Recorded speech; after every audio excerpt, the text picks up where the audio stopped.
A lot of people haven't realized by now that DJ Stephen Twitch has passed away. He said that he had unalived himself in a hotel room. Right here it says he left a note alluding to his past challenges with his mental health and things like that. So if you're new here, I've been clinically diagnosed with narcissistic personality disorder, and I've been in psychotherapy for 5 years dealing with my own mental health struggles and things of that nature. And a lot of people covering this from a few different angles and things like that, but I'm going to take a different approach, because one thing I see in a lot of comment sections was people say just like, he seemed so happy, he had everything, he had the fame, he had the family, he was good, he was on Ellen, he had everything going for him, he had everything that should have made him happy. Exactly. He had everything that should have made him happy. When you're dealing with mental health struggles and things like that, things that should make you happy don't. And it can be extremely frustrating for you to deal with. I have this fame. I have this success. I have the family. I have all the normal things that people want that make other people happy, but I don't experience that true happiness. You get a lot of people like himself that don't want to burden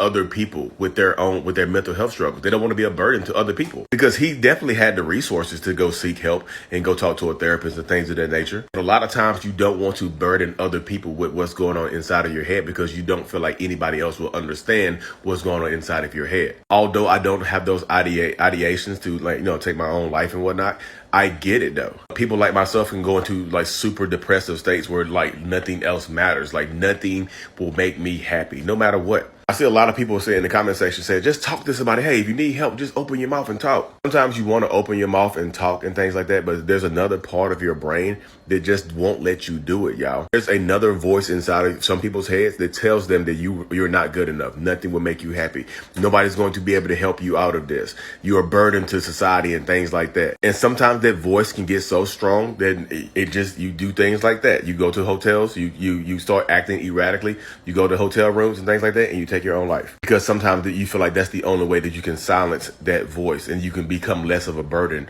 on other people and things of that nature. This is me personally telling everybody out there, there is no shame in getting help. Like me, myself, my whole platform is dedicated to my journey in therapy and pointing out behaviors and things like that people might feel the same way. Like if you feel the same way that I feel, go to therapy, talk to somebody, open your mouth, y'all, please. Understand how awkward it can be to sit down and tell a real life stranger your deepest, darkest secrets and what that other voice inside your head is saying. I understand that dynamic, y'all. Trust me. A lot of people out here, they make vulnerability seem like it's weakness and things like that, but vulnerability is not weakness. Vulnerability is strength. It just is. Being able to be vulnerable with your emotions and your thought processes and things like that and your struggles can help save your life and your family's lives as well. So again, if you hear a voice inside of your head telling you that you're not good enough, open your mouth and talk to somebody else, y'all. Because once that voice gets too loud, you never know what will happen next. Hope this helps.